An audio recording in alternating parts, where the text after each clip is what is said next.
بسم اللہ الرحمن الرحیم۔ اسٹرابری کھانا حرام ہے کیونکہ یہ جہنموں کی خوراک ہے۔ یہی وہ پھل ہے جسے قرآن نے زقوم کہا ہے۔ یہ بات آج کل سوشل میڈیا پر زیر بحث ہے اور کچھ لوگ ہیں جو اس بات کو پھیلا رہے ہیں کہ اسٹرابری کھانا حرام ہے۔ بہت سے لوگ یہ پوچھ رہے ہیں کہ اسٹرابری کے بارے میں واضح کیا جائے، یہ کھانا حلال ہے یا پھر حرام۔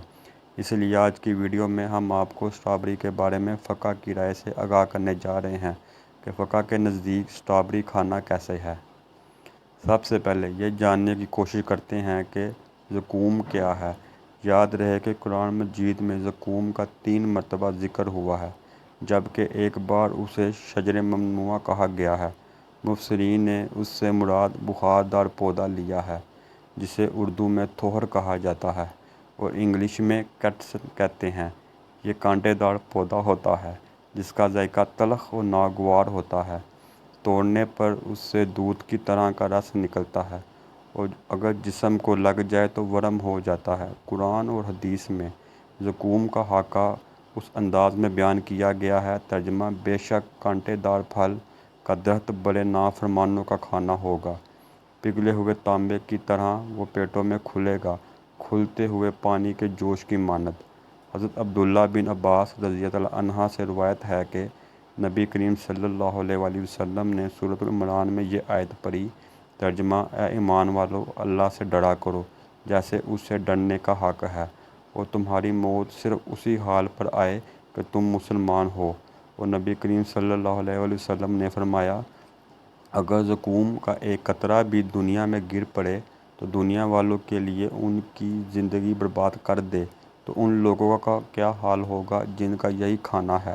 ناظرین، اس روایت سے یہ بات تو ثابت ہو جاتی ہے کہ نہیں، اسٹرابری تو ایک میٹھا پھل ہے، لیکن ایک اور بات جو اس کی حرمت کے حوالے سے بتائی جاتی ہے وہ یہ کہ اس کی صورت ناک کے پھن جیسی ہے، اس لیے یہ حرام ہے۔ ہم اس کے حرام یا حلال ہونے کے بارے میں فقہ کی رائے سے بھی آگاہ کریں گے، لیکن اس سے پہلے آپ کو اس کے چند فوائد بتاتے ہیں۔ ماہرین کا یہ کہنا ہے کہ یہ پھل دیکھنے میں جتنا خوبصورت ہے، جسمانی صحت کے لیے اتنا ہی فائدہ مند بھی ہے۔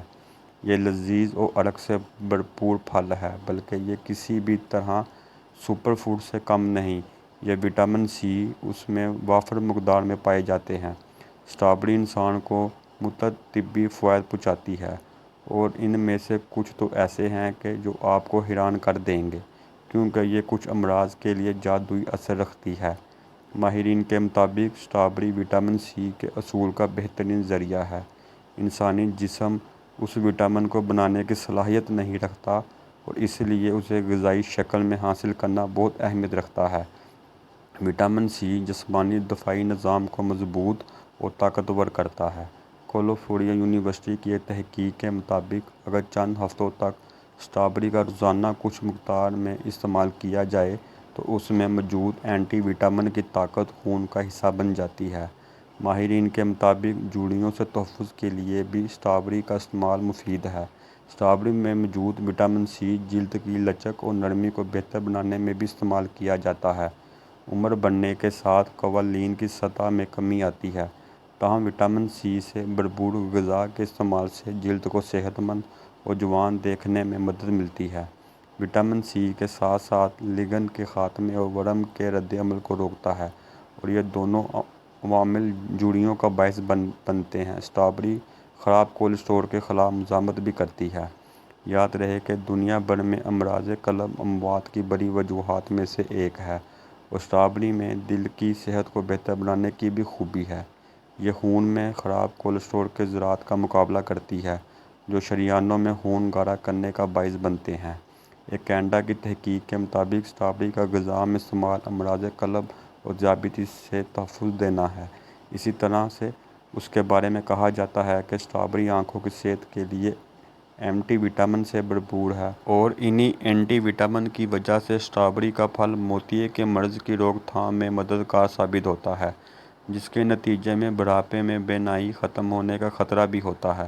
ہماری آنکھوں کو وٹامن سی درکار ہوتا ہے تاکہ سورج کی شعاؤں کے اثرات سے بچا جا سکے۔ ناظرین، آپ کو یہ سن کر حیرانگی ہوگی کہ اسٹرابری کینسر کے خلاف بھی مفید پائی گئی ہے۔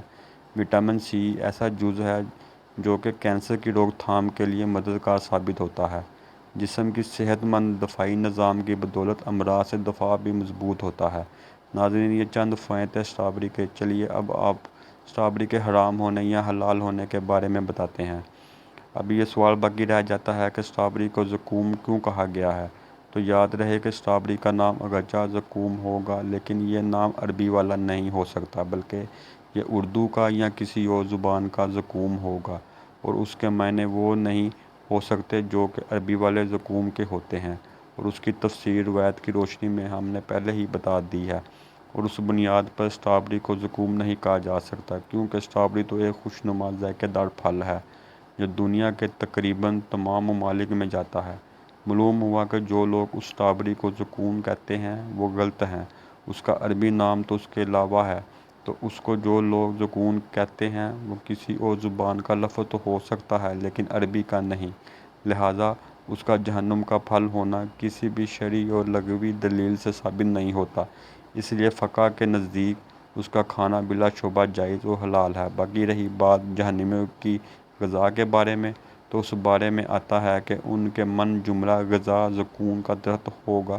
زقوم ایک خاردار، کڑوا اور زہریلا پودا ہے جسے اردو میں تھہر یا ناک پھن کا پودا لکھا گیا ہے۔